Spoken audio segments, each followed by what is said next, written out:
இந்த சாதத்தை வந்து சட்டுன்னு 10 நிமிஷத்தில் செய்திடலாம். அது மட்டும் இல்லை, பசங்களுக்கும் லஞ்ச் பாக்ஸ் கொடுத்து விடத்துக்கும் ரொம்ப ஈஸியாக இருக்கும். வாங்க அது எப்படி செய்யலாம் அப்படிங்கிறத இன்றைக்கி சண்டே, ஞாயிற்றுக்கிழமை மணி 9:30 ஆகுது. இங்கே ஆக போகுது. இன்றைக்கி என்ன பிரேக்ஃபாஸ்ட் பண்ணேன் அப்படிங்கிறத பார்ப்போம். வெளியில் பல்ல கட்டிக்கிட்டு அடிச்சிட்ருக்கு. சப்பாத்தி தான் போட்டுட்ருக்கேன். சப்பாத்திக்கு என்ன சைட் டிஷ்? வெயில் பார்த்திங்களா எங்கள் வீட்டில் எப்படி ஸ்டவ் மேலேயே அடிக்கும், கண்ணே தெரியாது. இப்போ ஒரு சப்பாத்தி சுட்டேன், மீதி உள்ளது சுட்டுடலாம்.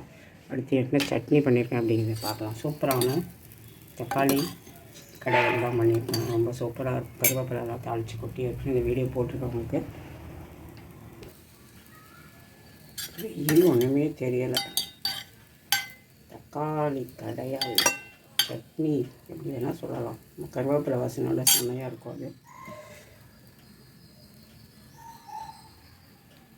ஃப்ரெண்ட்ஸ், எனக்கு வந்து ஒரு சப்பாத்தியும் பழைய சாதம், பழைய தண்ணியை குடிச்சிட்டு அதான் வச்சுருக்கேன். ஒரு காசு சாப்பிட போகிறேன். ஃப்ரெண்ட்ஸ், இப்போ மணி 1 மணி ஆகுது. இப்போ தான் உள்ளே வந்தேன். 10 நிமிஷத்துக்கு முன்னாடி. கிச்சனுக்கு என்ன பண்ணுறதுன்னு தெரியல. ஞாயிற்றுக்கிழமையானா கவுச்சி செய்யலைன்னா நான்வெஜ்ஜு ரொம்ப மண்டை குழம்புது. குழம்பி கடைசியில் ஒருத்தர் வேணாம் ஒருத்தர் வேணும் அப்படின்லாம் சொன்னால் நம்ம ஒன்றும் பண்ண முடியாதனால வெஜ்ஜே செஞ்செல்லாம் முடிவு பண்ணிவிட்டு பொன்னாங்கண்ணி கீரை, அரைக்கீரை இருந்துச்சு. ரெண்டுத்தையுமே கட் பண்ணி போட்டு வெங்காயம் பூண்டெல்லாம் போட்டு வதக்கி தாளித்து விட்டுருக்கேன்.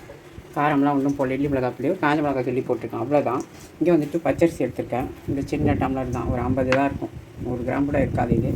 இதுக்கு வந்து துவரம்பருப்பு சேர்த்துக்கலாம். அந்த ரேஷன் துவரம்பருப்பு தான் சேர்க்குறேன். இது வந்து இந்த அரைக்கும் கொஞ்சம் கூட இருக்கா, அது கூட கொஞ்சமாக பருப்பு இருக்கட்டும். இது வந்து என்ன செய்ய போகிறோம் பார்த்தீங்கன்னா, நம்ம வந்து அரிசி பருப்பு சாதம் தான் செய்ய போகிறோம். ஓகேங்களா? இப்போ இதை வந்து கை விட்டு தண்ணி ஊற்றி வச்சிடலாம், ஊற வச்சிடலாம். இங்கே வந்து ஒரு 3 முட்டையை வந்து நான் குக்கரில் தான் வேக போடுறதுக்கு போட்டிருக்கேன். பாருங்கள் எப்படின்னு சொல்கிறேன். இப்போ சிலிண்டர் தட்டுப்பாடுக்காக இதை நீங்கள் வந்து இந்த மாதிரி செஞ்சுக்கலாம். கொஞ்சம் உப்பு போட்டுக்கோங்க, அப்போ தோல் உரிக்க நல்லா வரும். க்ளோஸ் பண்ணிவிட்டு ஒரு 2 விசில் வச்சு எடுத்துடலாம். முட்டை வந்து 2 விசில் வச்சு எடுத்துகிட்டு நான் போட்டுட்டு அதே குக்கரையே கழுவிட்டு நான் அடுப்பில் வச்சுட்டேன். இப்போ வந்துட்டு ஒரே ஒரு காஞ்ச மிளகாய் கிள்ளி போட்டுக்கலாம். நம்ம ஒரு குட்டி டம்ளரில் இதில் தான் அரிசியும் பருப்பும் சேர்த்து போட்டிருக்கோம். இவ்வளோ அரிசி பச்சரிசி தான் போட்டிருக்கேன். இந்த அளவுக்கு உளுத்தம் பருப்பு இவ்வளோ இருக்கும். இவ்வளோ மீதியை வந்து பருப்பாக போட்டிருக்கேன். துவரம் பருப்பு, ரேஷன் பருப்பு தான் போட்டிருக்கேன். இப்போ வந்து ஒரு காஞ்ச மிளகாய் போட்டாச்சு. அதுக்கு தாளிப்பு கொடுத்துக்கலாம். கடுகு, கொஞ்சமாக உளுத்தம் பருப்பு, சீரகம், பெருங்காயம் அப்புறம் சேர்த்துக்கலாம். அது அங்கே பொரியட்டும். அதுக்குள்ளே இங்கே என்ன கட் பண்ணி வச்சுருக்கேன் அப்படிங்கிறத பார்த்துடலாம். கொஞ்சமாக கருவேப்பிலை எடுத்து வச்சுருக்கேன். பூண்டு நல்லா ஒரு பெரிய பல்லு, ஒரு 5-6 பல்லு கட் பண்ணி வச்சுருக்கேன். சின்ன வெங்காயம் ஒரு கைப்பிடி அளவு கட் பண்ணி வச்சுருக்கேன். 2 தக்காளி வந்து மீடியம் சைஸை விட கொஞ்சம் பெருசு, தோலை உரிச்சிட்டு கட் பண்ணி வச்சுருக்கேன் என் பையனுக்காக. இப்போ நம்ம பருப்பு சாதம் தான் தாளிச்சிட்ருக்கோம். ரொம்ப ஈஸியாக செஞ்சிடலாம். இது லஞ்ச் பாக்ஸ் ரெசிபியாக கூட அதை யூஸ் பண்ணலாம் தான் நான் பண்ணுறேன். ரேஷன் துவரம் பருப்பு யூஸ் பண்ணி தான் பண்ணுறேன். அதெல்லாம் அதுக்கு ஒன்றும் தெரியாது, நல்லா தான் இருக்கும். இப்போ அது பொரிஞ்சு வரட்டும். நல்லா பொரிஞ்சு வந்துடுச்சு. இதிலே வந்துட்டு பூண்டு, கருவேப்பிலை, சின்ன வெங்காயம்,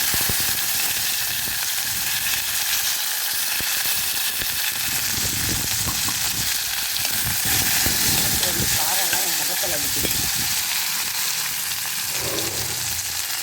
ஏன்னா 3 நாளாக இல்லைன்னா அந்த காற்று வந்து இந்த காரம் வந்து மூஞ்சிலே அடிக்கும். அந்த அளவுக்கு சிக்கன் ஜன்னல் காற்று என்னத்தை செய்யும். இது வதங்கட்டும். இப்போ இதிலே வந்து நம்ம கட் பண்ணி வச்சுருக்க தக்காளியை சேர்த்துக்கலாம். இது பெசஞ்ச மாதிரி சேர்த்து வச்சா நல்லா வெந்துடும். என் பையனுக்கு தக்காளிக்கு நான் பாடுபடுறேன். தக்காளியே இருக்கக்கூடாது எனக்கு சமையலில். பருப்பு சாதம்ன்ற போது நம்ம தக்காளி வெங்காயம்லாம் கொஞ்சம் கூட போட்டால் தான் டேஸ்ட் நல்லாயிருக்கும். உங்களுக்கே தெரியும். பருப்பு வந்து நம்ம கடையில் எப்படி செய்யணும், கிட்டத்தட்ட அந்த மெத்தடில் தான் எதுவுமே பண்ணணும். வதங்கி வரட்டும். இதுக்கு தகுந்த அளவுக்கு கொஞ்சமாக உப்பு சேர்த்துக்கலாம். சின்ன கிளாஸில் தான் நம்ம பருப்பு போட்டுக்கோம் இல்லையா, பருப்பும் அரிசியும் இந்த அளவுக்கு போட வச்சு பார்த்துட்டு நம்ம அப்புறம் சுட சேர்த்துக்கலாம். இது வதங்கட்டும். இதே கொஞ்சமாக பெருங்காய பொடி சேர்த்துக்கிறேன்.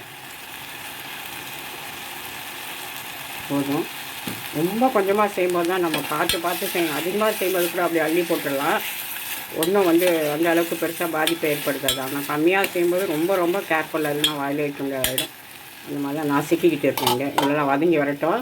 இப்போ இதுலேயே வந்துட்டு நம்ம சாம்பார் பொடி கொஞ்சமாக போட்டுக்கிறேன். இந்த ஃப்ளேவர் வரணும் இல்லையா, அதுக்காக வேறு காரம் எதுவுமே போடல. நான் ஒரு காஞ்ச மிளகாய் தான் சேர்த்துருக்கேன். அவ்வளோதான். அந்த பொடி தான் காரத்துக்கு. என்ன 10 மிளகாய் வந்து கூட கட் பண்ணி கூட நம்ம சேர்த்துக்கலாம். இப்போ வந்து வதங்கிடுச்சு. இப்போ இதில் எந்த டம்ளரில் பருப்பு அரிசி எடுத்துமோ அதுலேயே தண்ணி சேர்த்துக்கலாம். 2 டம்ளர் சேர்த்துக்கலாம். மஞ்சள் தூள் போட மறந்துட்டேன், சாரி. கொஞ்சமாக மஞ்சள் பொடி சேர்த்து, அவ்வளோதான். இது தண்ணி கொதிக்கட்டும். இந்த ஊற வச்சு வடித்து வச்சுருக்க அரிசியை நம்ம அதில் சேர்த்துக்கலாம். தண்ணி கொதித்து வரட்டும், உப்பு பார்த்துக்கலாம். இப்போ தண்ணி நல்லா கொதிக்க ஆரம்பிச்சிட்டு ஊற வச்சு நீங்கள் ஒரு 1/2 மணி நேரம் கூட ஊற வைங்க. அப்போ தான் நல்லா வெந்து வரும். டைம் இல்லை, என்ன சமைக்கிறதுன்னு தெரியாத யோசிச்சு பண்ணிகிட்டு இருந்தேன். இப்போ இதில் இன்னும் கொஞ்சமாக உப்பு சேர்க்குறேன். சரியாக தான் இருக்குது, இருந்தாலும் கொஞ்சம் அவ்வளோ போதும். இப்போ இதிலே வந்துட்டு நம்ம கொஞ்சமாக நெய் விட்டுக்கலாம். கொஞ்சமாக நெய் சேர்த்துக்கலாம். உங்களுக்கு எவ்வளோ வேணுமோ அவ்வளோ சேர்த்துக்கலாம், ஒன்றும் பிரச்சனை இல்லை. பருப்பு சாதம் தானே, அவ்வளோதான். க்ளோஸ் பண்ணிடலாம். அதை ஒரு 3 விசில் வச்சுட்டு ஆஃப் பண்ணிடலாம். இல்லைன்னா 2 விசில் வச்சுட்டு ஒரு 5 நிமிஷம் சிம்மரில் போட்டுக்கலாம். இப்போ விசில் போட்டாச்சு. 2 விசில் வந்தோடனே ஒரு 3 மினிட்ஸ் அந்த அளவுக்கு வச்சுட்டு நம்ம ஆஃப் பண்ணிக்கலாம். பெரிய பர்னரில் வச்சுருக்கேன். சின்ன பர்னரில் வைக்கிற மாதிரி தான் அங்கே 2 விசிலில் கூட நீங்கள் ஆஃப் பண்ணிக்கலாம். நம்ம வந்து இப்போ இடியாப்ப மாவு, இடியாப்பம் ரெண்டுத்துலேயுமே வத்தல் போட்டோம். இடியாப்பம் வந்து மீதமான இடியாப்பம் சரியாக வரலன்னு வெந்த இடியாப்பத்துலேயும் கிளறி வச்ச இடியாப்ப மாவு நல்லா இல்லைன்னு அது ரெண்டுத்தையும் சேர்த்து வச்சு இந்த வத்தலை நான் போட்டேன். பார்த்துருக்கீங்க, பொரிச்சு பார்க்கலாம் எப்படி வருது அப்படின்னு பார்க்கலாமா. நல்லா காஞ்சிருக்கீங்க, சூப்பராக நல்லாவே காஞ்சிருக்கு. எண்ணெய் காயட்டும், போட்டு எடுத்துக்கலாம். போடலாம். இது யாராவது செய்திருப்பாங்களா என்னன்னு தெரியாது, நான் தான் பண்ணியிருக்கேன். பார்ப்போம். பண்ணிட்டேன். ஸ்டீமெல்லாம் இறங்கிடுச்சு. எப்படி வந்திருக்கு நம்மளோட பருப்பு சாதம் அப்படின்னு பார்க்கலாம். சூப்பராக ரெடியாக இருக்குது. நம்ம வந்து செய்திருக்கிறது 2 பேருக்கு தான். இதையே வந்து ஒழுங்காக நாங்கள் 2 பேர் சாப்பிட்டோம். நானும் என்னோடய பிள்ளைக்கு மட்டும்தான். இது சூப்பரான ஒரு பருப்பு சாதம். நீங்களும் இது மாதிரி ட்ரை பண்ணுங்கள், ரொம்ப நல்லாயிருக்கும். ஒரு லஞ்ச் பாக்ஸ் ரெசிபியாக கூட நீங்கள் செய்து பசங்களுக்கு மொத்தம் கொடுத்து விட்டு இந்த மாதிரி வத்தலெல்லாம் பொரிச்சு கொடுக்கலாம். ரொம்ப நல்லாயிருக்கும். அரிசியும் பருப்புமே ரெண்டுமே ஒன்றா தான் நம்ம போட்டு நல்லாவே வந்து நல்லாயிருக்கு. இப்போ நெய்யிலே வேணால் கூட நீங்கள் தாளிச்சிக்கலாம், உங்கள் விருப்பம் தான். குழந்தைங்களுக்குலாம் கொடுக்க போகிறீங்க அப்படின்னா நீங்கள் நெய்யே கூட எண்ணெய் இருந்தாலும் சேர்த்துக்கலாம். பெரியவங்களாம் கொஞ்சம் நெய் எண்ணெய் கலந்துக்கும், அப்படிலாம். இப்போ என்னென்ன சமைச்சிருக்கோம் அப்படின்னு பார்க்கலாம். அந்த பருப்பு சாதம் ஊரே தூக்குது, அவ்வளோ மணமாக இருக்குது, செம்ம வாசனை. இப்போ பொரிச்சிட்டு நான் காட்டுறேன் உங்களுக்கு. இங்கே பாருங்கள் ஃப்ரெண்ட்ஸ், இடியாப்ப வத்தல் வீட்டில் லஞ்சு என்ன பார்த்தீங்களா, சூப்பரான ஒரு கோயம்புத்தூர் பருப்பு சாதம். பொன்னாங்கண்ணி கீரை வந்து தேங்காய் போட்டு அரைக்கீரையும் சேர்த்து பொரியல் பண்ணியிருக்கேன். பொன்னாங்கண்ணி கீரை, அரைக்கீரை, அந்த மாதிரி 2 கீரை இருந்தால் கூட நீங்கள் சேர்த்து பொரியல் பண்ணலாம். இது பிகினர்ஸ்க்காக நான் சொல்லக்கூடியது. இது அடுத்து இங்கே 3 முட்டையை வந்து குக்கரில் தான் வேக வச்சுருந்தேன், எடுத்து உரிச்சிட்டு வறுத்து வச்சுருக்கேன். இடியாப்ப வத்தலையும் பொரித்து வச்சுருக்கேன். இங்கே வெள்ளரிக்காய் இருக்குது. இதான் இன்றைக்கி லஞ்ச் எங்கள் வீட்டில். இது இல்லாமல் ஒருத்தர் தோசை சுட்டு சாப்பிட்டு போகிறேன். ஓகேங்களா. நான் வந்து இந்த வத்தல் ரெசிபி வந்து நிறையா வத்தலை நான் போட்டுட்டேன். இந்த மாதம் மார்ச்லேயே நான் போட்டு விட்டுட்டேன். அதனால் நான் எதையுமே காட்டாதுக்கு காரணம் வந்து ரொம்ப நீங்கள் யாருமே வியூவர்ஸ் வந்து விரும்பி பார்க்கறதில்ல. நான் லாஸ்ட் இயர்லாம் கூட போட்டேன் வத்தல் ரெசிபியெல்லாம். இந்த முறை நான் போடாதே விட்டுட்டேன்.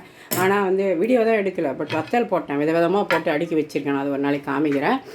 பட் என்னோட ஒரு நல்ல உள்ளமுத்தர் வந்துட்டு உறவு, அவங்க வந்து கேட்டதன் பேரில் வத்தல் ரெசிபி போட்டிருக்கலாமேன்னு கேட்டிருந்தாங்க. அவங்களுக்காக மட்டும் இல்லை, இது எல்லாருக்காகவும் தான் இந்த வத்தல் ரெசிபி. இதுவுமே ஜவ்வரிசி வத்தல் எப்படி செய்கிறது அப்படிங்கிற 2 வத்தல் ரெசிப்பியும் நான் வந்து போட்டிருக்கேன், வீடியோ அப்லோட் பண்ணியிருக்கேன். பாருங்கள், பார்த்து நீங்களும் ட்ரை பண்ணுங்கள். மற்ற வத்தெல்லாம் நான் வந்து போடும்போது நான் அப்புறம் காட்டுறேன். ஓகேங்களா.